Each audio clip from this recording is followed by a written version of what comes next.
Baik, bismillahirrahmanirrahim. Assalamualaikum warahmatullahi wabarakatuh. Jadi kita akan melanjutkan pembahasan soal kita mengenai dinamika rotasi ya, fisika. Nah, di sini kita ditunjukkan suatu gambar menunjukkan posisi saat dari benda P dan benda Q yang sedang berotasi dengan kecepatan konstan 2 meter per second dan 3 meter per second. Tentukan momentum sudut total P dan Q terhadap O. Nah, sebelum kita mengerjakan soal ini, kita harus daftarkan terlebih dahulu apa yang kita ketahui dari soal.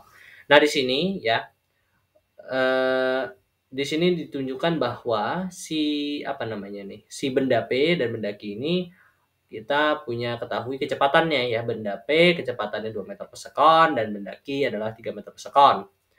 Lalu kita juga tahu massa dari massa dari masing-masing benda, baik benda P dan benda Q. Baik, benda P itu adalah 5 kg dan benda Q itu adalah 3 kg.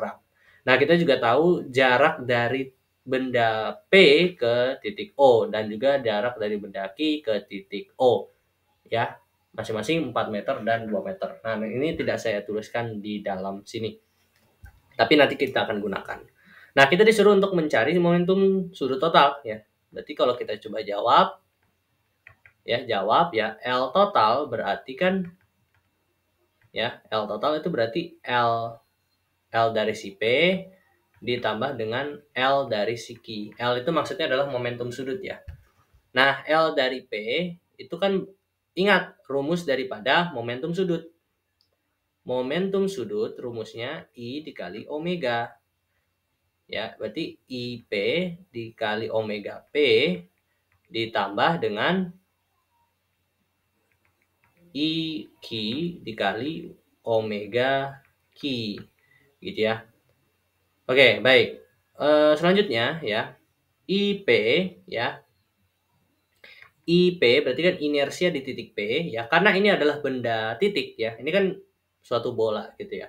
Bentuknya bola, bendanya titik gitu ya, seperti titik. Maka ini kita kategorikan sebagai benda titik. Maka kita pakai konstanta daripada momen inersianya adalah 1. Berarti inersianya adalah mr kuadrat dikali mprp kuadrat dikali omega p ditambah dengan IQ kali omega Q, yaitu berarti sama ya, ini karena benda titik juga, MQ kali RQ kuadrat dikali omega Q ya. Nah, sebelum kita melanjutkan soal ini, menyelesaikan soal ini, nah, kita harus menentukan positif dan negatif dari si momentum sudut. Bagaimana cara kita melihatnya? Kita melihat dari arah pergerakan si benda. Apakah berlawanan arah jarum jam ataupun bersearah dengan searah jarum jam. Nah, kita sepakati bahwa kalau searah berarti positif, kalau berlawanan berarti negatif. Nah, ini bisa juga sebaliknya, tapi saya pakai yang ini. Hasilnya akan tetap sama. Nah, kita lihat di sini, misalkan ini sebagai poros gitu ya. Kita lihat benda P, misalkan titik O sebagai poros, terus misalkan ini ada tali gitu ya. Terus si benda, ini kan arah panahnya tuh seperti ini ya. Berarti si benda bergerak seperti ini dengan porosnya ini. Berarti nanti dia akan berputar seperti ini, set, ya kan? Set gitu. Nah, ini kan apa nih arahnya? Arahnya berlawanan arah jarum jam. Berarti nanti nilai daripada momentum sudutnya akan bernilai negatif ya. Karena ingat momentum itu adalah besaran vektor. Maka dia akan bernilai negatif. Maka nanti kita harus tambahkan di omega P ini, di momentum sudut P ini, dia itu nilainya negatif ya.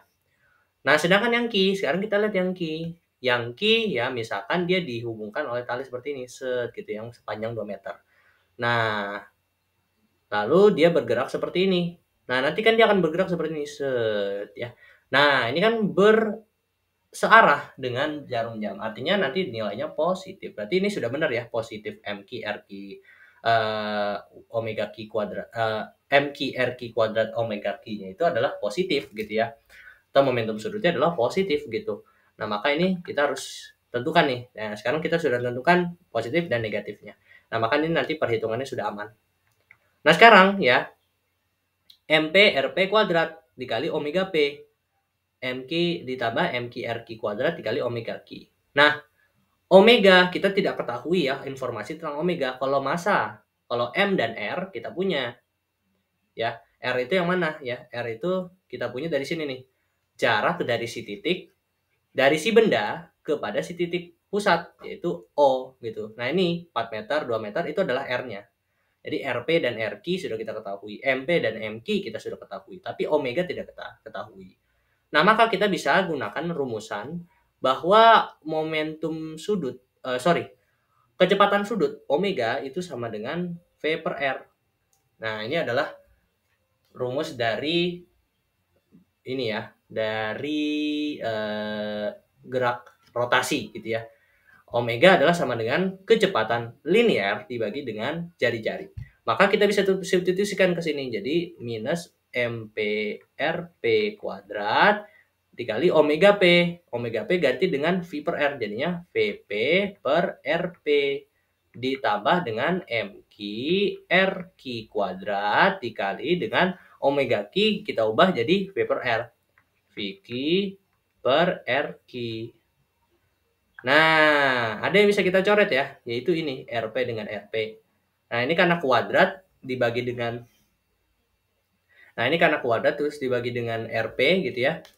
Nah, maka ini kuadrat ini kurang jadi 1, diubah jadi 1 M. Jadinya min MP RP, tinggal RP aja gitu ya, karena dicoret 1 gitu ya. Kali VP ya. Ini eksponen dasar lah ya, saya tidak perlu harus mengulangi gitu. Sama dengan MQ RQ ya, ini coret juga nih ya. 2-nya dikurang jadi 1, jadinya RQ pangkat 1 ya sama saja dengan RQ dikali VQ. Nah, ini sudah bisa kita kerjakan nih soalnya. Karena data-datanya kita sudah punya semuanya.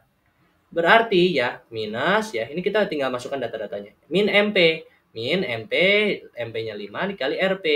RP-nya berapa? Jarak dari si benda P kepada titik O. Berapa? Benda P ke titik O. Nih, jaraknya adalah ini. Yaitu berapa? 4. Masukkan 4 kali VP. 2 ditambah MQ. MQ adalah 3 dikali RQ. RQ jarak dari titik Q ke titik O. Ya, berarti yang ini 2 ya. 2 dikalikan dengan VQ. VQ berapa? 3. Lakukan perhitungan. Ini jadinya berapa? Min 40 gitu ya. Oke, maaf, min 40 ditambah dengan 3 kali 2 kali 3 ya. 18. Itu berarti min 40 plus 18. Berapa? 2 min 22. Satuannya apa? Satuannya adalah ya, total itu kan I dikali omega. I itu adalah MR kuadrat. Itu kita ambil aja dari sini ya. Satuannya saya agak lupa ya. Kilogram